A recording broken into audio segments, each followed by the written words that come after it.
Cuando se habla de películas de terror, hay muchos temas que pueden surgir al respecto, y un tema bastante interesante tiene que ver con el hecho de que para algunas personas un film de terror puede ser más interesante o más terrorífico si ésta se encuentra basada en sucesos que ocurrieron en la vida real.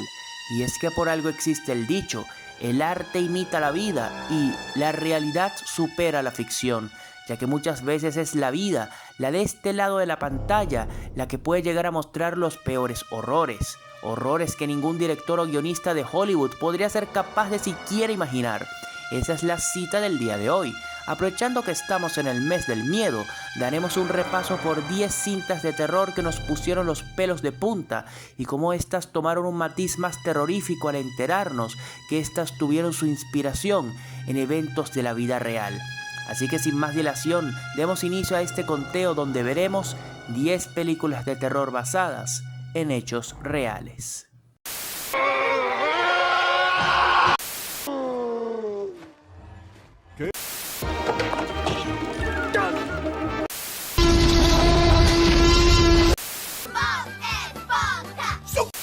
Yo soy inevitable.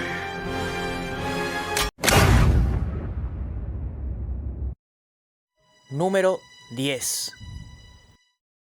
Y comenzamos este listado con una película cuya trama no podría ser más truculenta. La película Eaten Alive, o como se conoció a este lado del mundo, Trampa Mortal, del año 1977, nos narra cómo el perturbado dueño de un hotel en Texas da de comer a sus inquilinos a su mascota, un enorme y monstruoso cocodrilo, el cual mantiene en un pantano. Dirigida por el director Tobe Hooper, a quien también le debemos, entre otras películas, el haber dirigido la primera cinta de la masacre de Texas, esta película forma parte del género de terror slasher, muy popular durante la década de los años 70 y 80, una época en la que lo políticamente correcto no era la norma y lo oscuro y perverso sí.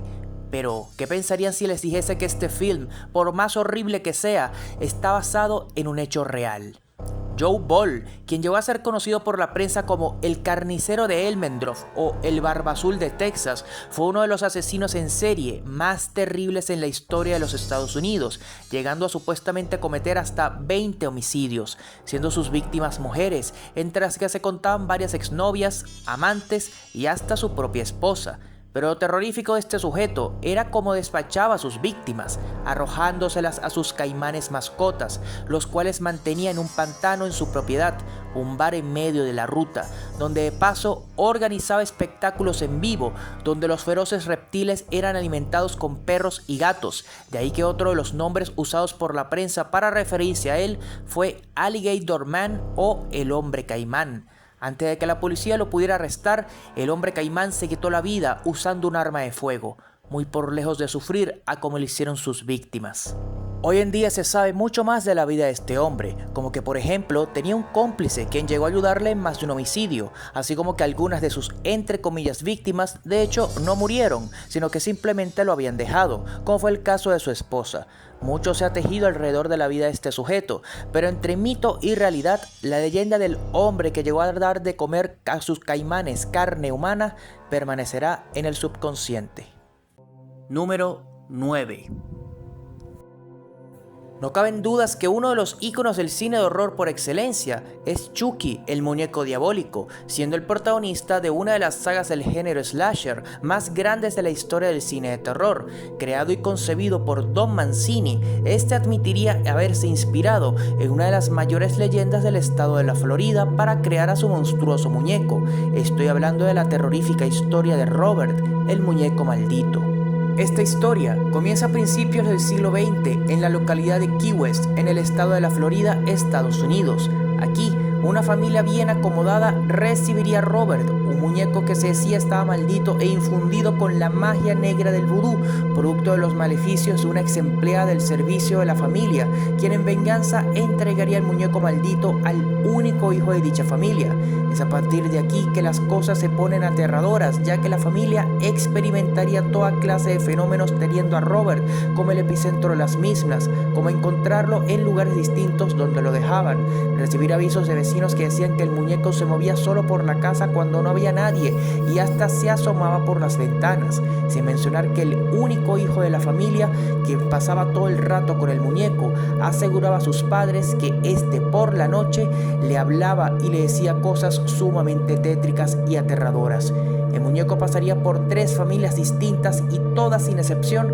reportaron vivir los mismos fenómenos. Hoy día, Robert reposa en el interior de una caja de plástico en el Museo Martello, ubicado en Key West, Florida, donde llegaría a volverse una sensación entre los turistas, más cuando varios empleados del museo llegaron a asegurar en su momento que el muñeco lo encontraban en lugares distintos, razón por la cual lo metieron dentro de la caja de plástico. Allí varios turistas y empleados del museo también han asegurado que lo han visto moverse dentro de su caja. Es más, detrás de la misma hay todo un cartel mostrando decenas de cartas de personas asegurándolo, dejando en claro que, hasta el sol de hoy, la leyenda de Robert sigue en pie. La fama del muñeco maldito es tal que hasta ha llegado a protagonizar su propia saga de películas, las cuales, muy como las películas de Annabelle, ensalzaron bastante la historia real, pero por lo que siempre será recordado Robert es de haber servido de musa a uno de los mayores íconos del horror. Número 8.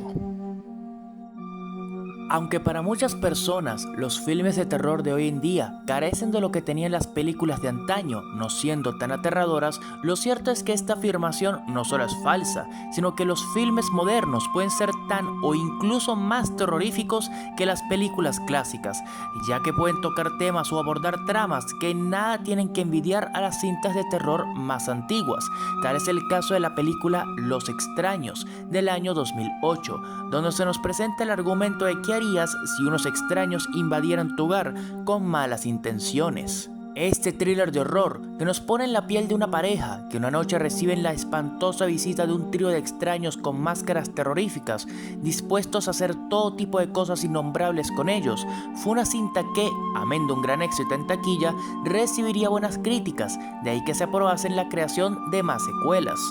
En cuanto a los sucesos que inspiraron al director y guionista Brian Bertino para crear la trama de la película, este llegó a asegurar en su momento que tuvo como inspiración 3 distintos hechos de la vida real. La primera fueron la serie de asesinatos cometidos por la familia Manson en 1969, grupo dirigido y orquestado por el ya fallecido Charles Manson, destacando particularmente el asesinato cometido contra la actriz Sharon Tate, por aquel entonces esposa del director Roman Polanski, cuya muerte ocurrió dentro de su propia casa en Los Ángeles, California. La segunda fuente de inspiración sería el caso de la cabaña Katy en 1981, donde un grupo de 4 turistas fueron asesinados en el interior de una cabaña y los responsables nunca fueron atrapados. La tercera y última fuente de inspiración vino de parte del director mismo, quien en una entrevista dio a conocer una terrorífica historia que él vivió de niño e involucraba a un grupo de asaltantes de casa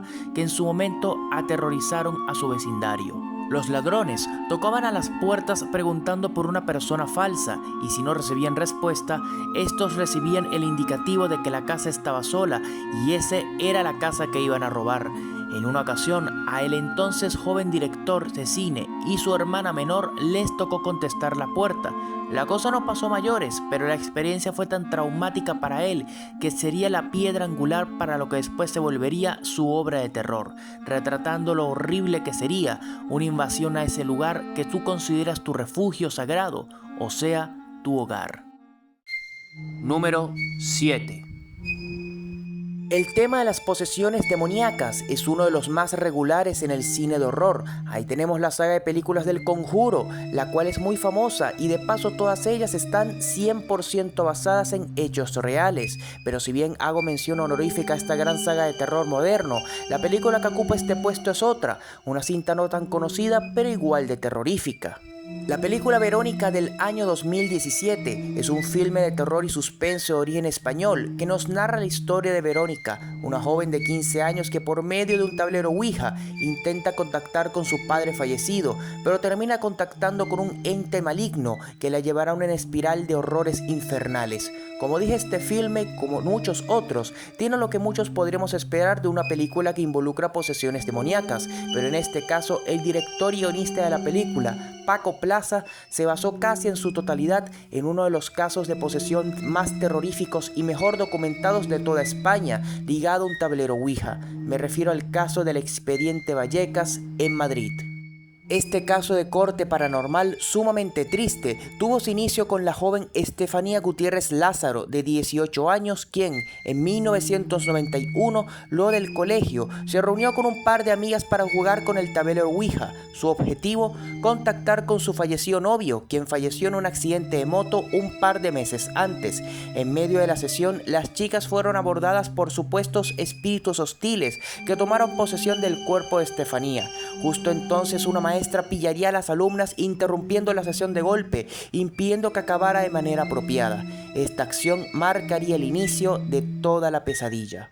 Al cabo de un tiempo, la salud de Estefanía comenzó a deteriorarse, padecía de insomnio, convulsiones, alucinaciones inexplicables e igualmente fueron frecuentes las veces que la joven era poseída por espíritus o las veces que ella aseguraba ver sombras fugaces moverse o escuchar voces llamándola desde la distancia. A pesar de que la familia visitó varios centros de salud, en ninguno supieron darles un diagnóstico para la conducta de la muchacha. Al final, Estefanía Gutiérrez Lázaro acabaría perdiendo la vida al cabo de un año, luego de un terrible episodio de convulsiones y de un violento ataque a una de sus hermanas. El posterior autopsia no pudo determinar con claridad la causa de muerte de Estefanía, declarándola como una muerte súbita y sospechosa. Aunque parezca triste decirlo, después del fallecimiento de Estefanía, la situación de la familia Gutiérrez Lázaro, lejos de mejorar, no haría sino empeorar, ya que la casa fue objeto de más fenómenos paranormales, incluyendo el azote violento de puertas de la nada, que los crucifijos se pusieran de cabeza,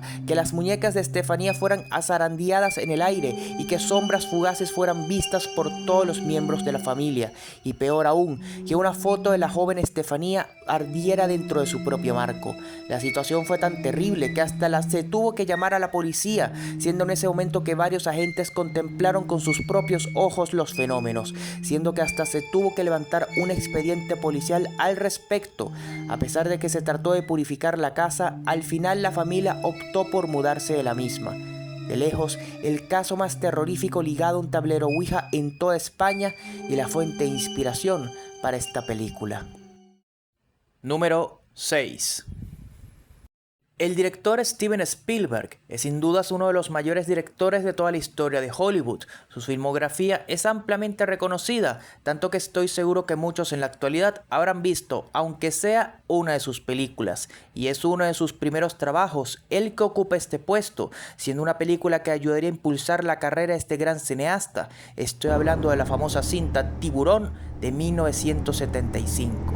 Esta cinta de suspenso, que como dije fue la que catapultó la fama de Spielberg cuando él aún era un total desconocido en el mundo del cine, es realmente una adaptación de la novela escrita por el autor Peter Benchley, publicada en 1974, pero esta novela tuvo a su vez como fuente primaria de inspiración una serie de ataques de tiburón ocurridos en el verano de 1916 en el estado de Nueva Jersey, Estados Unidos. Por aquel entonces, los ataques de tiburón en la costa este de los Estados Unidos eran muy raros, pero aquel verano de 1916 se suscitaron toda una serie de ataques de tiburón a lo largo de la costa que dejó un saldo de 4 fallecidos y un herido. La mayoría de estos ataques se suscitaron en playas y balnearios públicos, pero los casos más conocidos y que dejaron marca en la población fueron los que se suscitaron en el río Matawan al noroeste de Nueva Jersey. Aquí, en un lapso de menos de 48 horas, 3 personas fueron atacadas, siendo que 2 de esos encuentros resultaron ser fatales y una de las víctimas fue un niño. La población entró en pánico, lo que dio pie a una indiscriminada cacería de tiburones,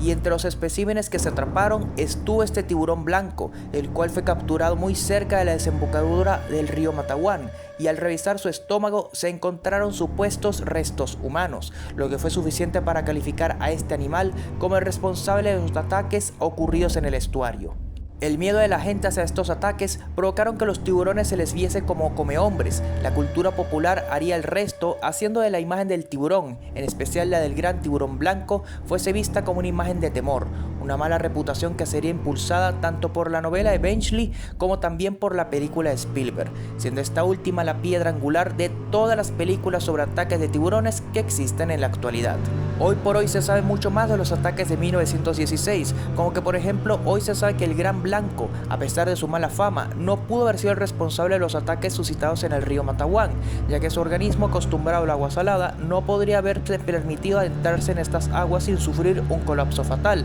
siendo que hoy día se sabe que muy seguramente fue el tiburón sarda, otra especie que crece y prolifera en estas aguas, el responsable, ya que este animal posee la capacidad de adentrarse en cuerpos de agua dulce sin problemas. De cualquier modo, este episodio negro en la biología marina vino para quedarse en el inconsciente colectivo. Número 5. La huérfana, cinta del año 2009, nos relata cómo una niña llamada Esther es adoptada por una familia, pero pronto todo se torna macabro cuando la aparente inocente niña comienza una serie de acciones nefastas contra todos los miembros de la familia. Lo interesante, y hasta diría que original de este film, viene en el tercer acto, cuando se nos es revelado que Esther es en realidad una peligrosa mujer de 30 años con un desorden hormonal que le impide desarrollarse con normalidad y por ende aparentaba tener menos edad de la que tiene realmente, además de padecer de un cuadro de psicopatía bien marcado. La cinta del director Jaume Culet Serra sorprendió a todos en su momento y fue tan exitosa que hasta consiguió tener secuela, pero cuando se supo que este hombre se inspiró en un hecho de la vida real que involucró a una auténtica mujer psicópata que se hacía pasar por una pequeña niña huérfana, la cinta cogió un matiz mucho más significativo y aterrador. La historia que dio origen a la película de La huérfana tiene como inspiración el caso de Barbora Erslova, una mujer de origen checo que, en 2007, cometería una serie de actos abominables que sacudirían a todo el país. Barbora era una mujer que padecía una condición médica llamada hipopituitarismo, lo cual le impedía que su cuerpo sobrepujara niveles normales de hormona de crecimiento. De ahí que a pesar de tener 30 años, su cuerpo era el de una niña de 13, pero a esta condición se sumaba un trastorno de identidad múltiple, además de un cuadro de psicopatía, esquizofrenia y además de una gran capacidad para la manipulación. Poco se sabe de su pasado, pero algo que sí se llegó a saber es que estuvo recluido en un asilo psiquiátrico buena parte de su adolescencia. No se sabe cuándo ni cómo saldría de aquí, pero ya estando libre es que llevaría a cabo sus perversos actos. Valiéndose de su apariencia y mentiras, Barbora se las arreglaría para convencer a una mujer, Klara Maururiova, que ella era una niña en situación de calle que además había sufrido de maltrato, siendo aquí así que Klara la adoptaría y la llevaría a su casa donde vivía con su hermana Katerina y sus 2 hijos.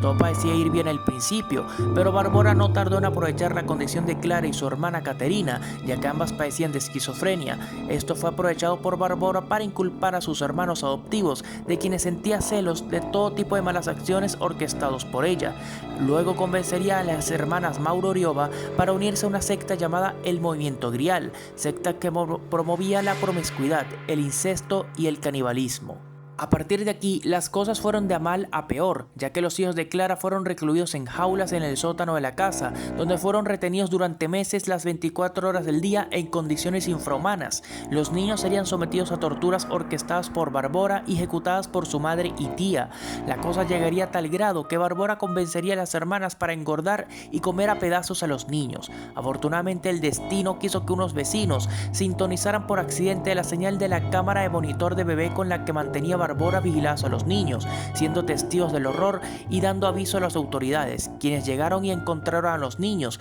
pero además encontraron a una Barbora que una vez más se hizo pasar por una niña para evitar ir a la cárcel, siendo de esta manera que a la primera oportunidad conseguiría escapar. Con la ayuda de la secta, Barbora conseguiría escapar a Noruega, donde intentó replicar sus acciones, pero esta vez haciéndose pasar por un niño con sobrepeso llamado Adam, pero al final sería atrapada por las autoridades noruegas y devuelta a República Checa para enfrentar el juicio en su contra, siendo hallada culpable y siendo condenada a 5 años de cárcel por ser la autora intelectual en los actos de tortura llevados a cabo contra los niños Maururiova. Más un par de años después conseguiría quedar libre tras apelar su caso. Actualmente no se sabe qué fue de ella, ni dónde, ni a quién podría estar imitando. Sin dudas este caso demuestra que las peores historias de terror son aquellas que los humanos somos capaces de crear en la vida real, y las historias que siguen en el top demostrarán esta conseja.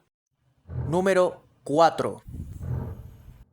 Una de las películas de terror más brutales de la historia tiene que ser sin dudas La Masacre de Texas, film que nos presentó al temible Leatherface o Cara de Cuero, uno de los íconos de horror más legendarios del cine, siendo miembro de la familia caníbal que abducía forasteros para canibalizarlos. El hecho es que este filme, la obra cumbre del director Tobe Hooper, de quien ya hablamos en este top, tiene como inspiración varios eventos que se adaptan perfectamente a la trama, pero la que mejor lo hace es la historia de Ed Gein, uno de los asesinos seriales más terribles en la historia de los Estados Unidos y el mundo entero, quien llegó a cometer decenas de homicidios en su pequeña cabaña en el pequeño poblado de Plainfield, Wisconsin, entre 1947 y 1957. De lejos, lo más llamativo de este asesino no fue la cantidad de personas que llegó a matar, las cuales nunca se llegaron a determinar con exactitud dadas las limitadas capacidades de identificación de la época, sino las cosas inenarrables que hacía con sus víctimas luego de matarlas. Y es que el tipo se dio a conocer por crear todo tipo de artesanías con los cadáveres de sus crímenes, así como también con los cuerpos del cementerio local, el cual también profanaba. Desde guantes hechos de piel humana hasta collares de lenguas y cuencos de sopa con cráneos humanos, la cabaña de Ed Gein era un auténtico museo de los horrores que dejó pasmados a todos los oficiales de policía y alguaciles que se encargaron de arrestarlo e investigar a fondo su casa. Cuando finalmente lo arrestaron y lo enviaron a prisión, nunca se le pudo hacer confesar cuántos crímenes había llegado a cometer, esto debido en parte a la terrible salud mental de Gein, pero se llegó a decir en su momento que había suficientes partes humanas en su casa para llenar todo un cementerio. Para finalizar, se debe hacer mención que además de La Masacre de Texas y Leatherface, el caso de Ed Gein serviría también de inspiración a otros cineastas como Alfred Hitchcock para la película Psicosis y el personaje de Norman Bates, o al director Jonathan Demme para El Silencio de los Corderos y Hannibal Lecter. Sin duda es un auténtico monstruo humano que ayuda a crear muchas películas de horror. Número 3. El director Wes Craven es uno de los cineastas y guionistas más conocidos del género del terror. Su trabajo habla por sí mismo. El creador de Freddy Krueger y Ghostface, así como también ser la persona que ha dirigido varias de las mejores cintas de terror que existen, hablan de la excelentísima carrera profesional de este hombre. Pero la película que se queda con el tercer lugar de la lista no es una protagonizada por sus icónicos personajes, sino otra película bajo su sello. Las colinas tienen ojos, del año 1977, es un filme cuya trama seguramente no será rara, en cuanto seguramente ya habrá muchas con este guión, donde se nos presenta como un grupo de viajeros cae en la trampa mortal de un grupo de deformes campesinos que, producto de la radiación, se dedican a secuestrar y canibalizar forasteros. La trama de este filme, tan horripilante como suena, tuvo tanto éxito que ha conseguido tener muchas secuelas, remakes y revivals a lo largo de los años, pero lo más sorprendente de todo quizás sea, es que por increíble que suene, esta película tiene su base en una serie de eventos reales que tuvieron lugar en territorio escocés en el siglo XVI y que involucró a un auténtico grupo de caníbales. Está de más decir que hay que dejar el factor nuclear por fuera, pero el hecho es que el clan del señor Sawney Bean fue infamemente famoso por secuestrar forasteros, campesinos, vendedores y transeúntes de las rutas aledañas a su pueblo para luego canibalizarlos. Esto debido a que el señor Bean había convencido a sus compatriotas que una manera de superar la terrible hambruna que los aquejaba era canibalizar forasteros. Eventualmente las autoridades se enteraron de esto y, despachando una comitiva fuertemente armada, los apresaron a todos y los ejecutaron. Se dice que al momento de su ejecución, el grupo del señor Bean habría secuestrado y canibalizado a más de 1000 personas. Y la película Las colinas tienen ojos retrata el horror, con algo de fantasía de por medio, claro está, lo que habrían vivido las personas que cayeron víctimas de estos individuos. Número 2. Como dije antes, las películas de horror modernas no tienen mucho por lo que envidiar a las películas de antaño, ya que muchas pueden llegar a mostrar argumentos tan grotescos y descarnados como los filmes más clásicos. Tal es el caso de la cinta que se queda con el segundo lugar del top, La chica de al lado, del año 2007, un film cuya trama no podría ser más oscura. En ella vemos cómo una joven es torturada de manera continua y brutal por un grupo de jovencitos, quienes son animados a cometer estos actos por parte de una mujer quien es la guardiana de dicha joven. Si bien la película no tiene tapujos en mostrar una trama tan oscura, nuevamente es la vida real la que demuestra ser mucho, pero mucho peor. Los terribles eventos que inspiraron esta cinta tuvieron lugar en la ciudad de Indianápolis, Estados Unidos, a mediados de los años 60 del siglo XX. Las hermanas Sylvia y Jenny Likens fueron dejadas por sus padres al cuidado de una vecina llamada Gertrude Banisensky, quien sería la encargada de cuidarlas mientras los padres estaban ausentes, pagando un total de $20 semanales a razón de una suerte de internado que asumía la señora Banisensky. Poco imaginaban los padres de estas niñas que al cometer dichas acciones estarían exponiendo a sus hijas a vivir un auténtico infierno. Si bien las primeras semanas todo marchó bien con las niñas viviendo en la residencia Banisensky, compartiendo con las hijas de Gertrude, las cosas pronto se tornaron turbias cuando la señora, víctima de depresión y arranques de ira desproporcionados, debido en parte porque los pagos prometidos por cuidar de las niñas se atrasaban, comenzó a lastimar y abusar de las hermanas, siendo Sylvia su principal víctima. Al cabo de unas semanas, las hijas e hijo de Gertrude se sumaron a la tortura física hacia Sylvia, la cual soportaba las torturas con tal de que a su pequeña hermana no le hicieran daño. Describir la forma como Sylvia fue torturada durante todos esos meses es simplemente indigesto, pero convengamos que el nivel de sadismo que tuvieron sus atormentadores hacia su persona llegó a tal grado entre abusos físicos, psicológicos y hasta sexuales que fueron desde golpes, moretones, quemaduras y cortaduras en casi la totalidad de su cuerpo, incluyendo sus partes íntimas. Fue simplemente brutal. Las cosas escalaron a tal grado que incluso varios jóvenes que vivían en el vecindario, compañeros de clases de las hijas de Banisensky e incluso el novio de una de ellas, se sumaron a las acciones de tortura y abuso hacia las hermanas. La peor parte es que el temor que sentían las niñas era tal que eran incapaces de comunicar sobre su situación a familiares o autoridades, ni siquiera a sus propios padres, quienes llegaron a visitarlas en algunas ocasiones, siendo que toda marca de maltrato era ocultada con antelación por la señora Banisensky. Tras 4 meses soportando estos abusos, finalmente Sylvia intentaría desesperadamente escapar, pero sus acciones solo convidaron a que fuera violentamente abusada una vez más. Finalmente, el 26 de octubre del año 1965, Sylvia Likens falleció producto de sus heridas, la deshidratación y la desnutrición crónica que padeció durante todas esas semanas. La señora Banisensky llamaría a la policía e intentó hacerles creer a los oficiales que el estado del cuerpo de Sylvia era el resultado de un violento asalto que sufrió, mas el testimonio de la pequeña Jennifer dio por revelado las horrendas cosas que sucedieron en aquella casa. Finalmente, la señora Gertrude, sus 3 hijos, el novio de una de sus hijas y varios chicos del vecindario fueron arrestados y condenados por este horrible acto, el cual fue considerado por las autoridades de entonces y hasta el sol de hoy como el peor crimen jamás cometido en la historia del estado de Indiana. Las secuelas de dichos actos se sentirían durante años y la marca dejada en el pueblo